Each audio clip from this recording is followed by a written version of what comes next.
broader context, who are you as a human being? What are you? What are we? And if you look to the human being, we're made up of a body, we have flesh, we have bones, we have veins, things that are easily observable, and things that we have in common with other beings, other animals, so to speak.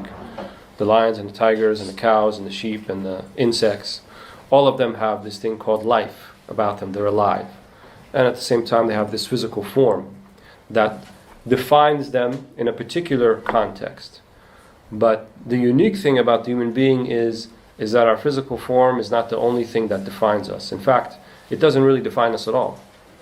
Because our reality is not confined to the physical form. Our reality is much greater than that. Our reality is that which makes us who we are, which is not your physical, it's the inner part of you. Al-batin, walaysa al-zahir. Right? Zahir is what you see, and al-batin is what you don't see, and you can't perceive with your senses. And the ulama have used different terms to describe this particular phenomena, or different words. Sometimes they use the word aql, which means intellect. Sometimes they use the word ruh, which means soul. Sometimes nafs, which means spirit. And sometimes qalb, which means heart.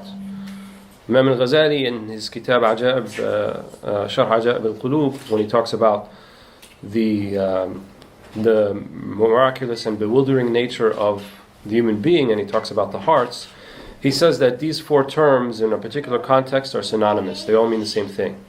In other words, they all mean who you are, your reality. And that reality can't be seen. And that reality is not your physical form. And that reality existed before your physical form. Right? If you read the Quran, when Allah subhanahu wa ta'ala said to all of the souls before they actually came manifest, existent in their physical form, He said to them, Alastu bi rabbikum? Am I not your Lord? And we all collectively said back, Bala. Right? And Bala in Arabic language means you're answering in affirmative when you have a negative question. So we said, Naam, yes, Bala, you are our Lord. Shahidna, we have witnessed this. And the part that did that witnessing is not this.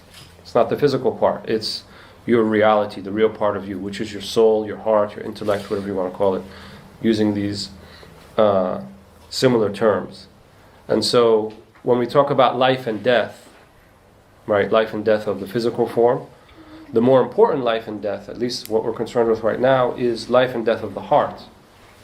Ihya al-qalb wa imatat al-qalb. And we find in the Sunan that the Prophet ﷺ spoke about the idea of a heart that is alive and a heart that is dead. And he said the heart that is alive is the one that remembers Allah subhanahu wa ta'ala, the one that reads Quran. That's a heart that's alive. And the heart that is dead is the one that forgets Allah subhanahu wa ta'ala. And the Quran also affirms this meaning, this message. نَسُوا اللَّهَ فَأَنْسَاهُمْ أَنفُسَهُمْ. They forgot Allah subhanahu wa ta'ala, so they were made to forget themselves. فَأَنْسَاهُمْ أَنفُسَهُمْ. Meaning, they don't even know who they are anymore. And so, if we want to talk about